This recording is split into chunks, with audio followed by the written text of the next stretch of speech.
then your body starts taking fuel from your fat cells, which is what we need, because that's where the problem is with the insulin resistance, is that your pancreas has too much fat in it. Your liver has too much fat in it. So we need to get the fat out of there. So we need to, the longer you go with fasting, the more fat that you'll be burning. So your body takes the fat out of the fat cell, brings it to the liver, and it converts it back into glucose, which will bring up your blood glucose levels, which will bring up your insulin levels also.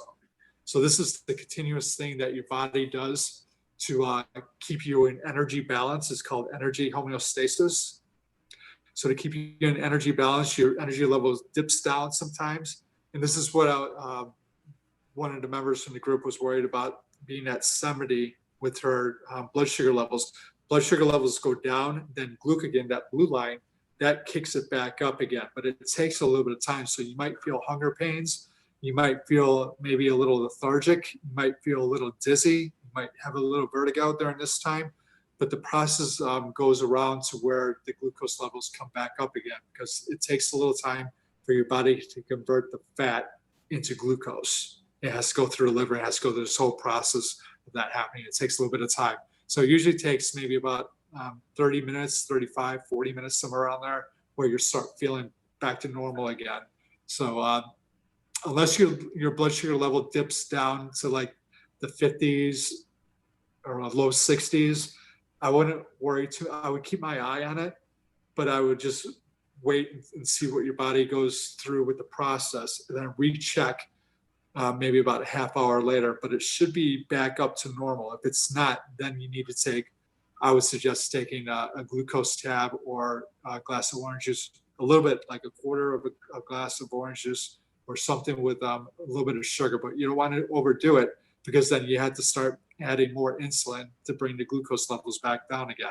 And then you'll be in this pattern of feeding the disease, which we don't want to do. So we just want to take small increments of it, of bringing your glucose levels back up. Okay, so Joby, if you want to put us back on regular screen again, please.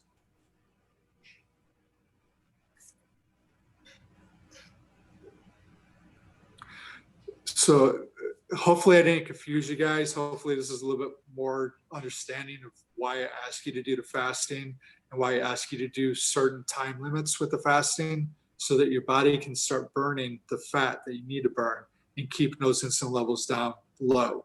So the longer you can keep your insulin levels down low, the healthier it's going to be for you.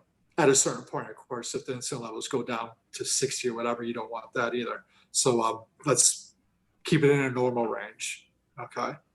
So it's continual pricking yourself sometimes for some people. Danny has a machine. He doesn't have to prick himself very much anymore, because the machine is continual, so he knows where he's at all times. So for the people that are pre-diabetic, that are like a 6.1 or 6.4 on the A1C, this is your chance of not having to worry about diabetes.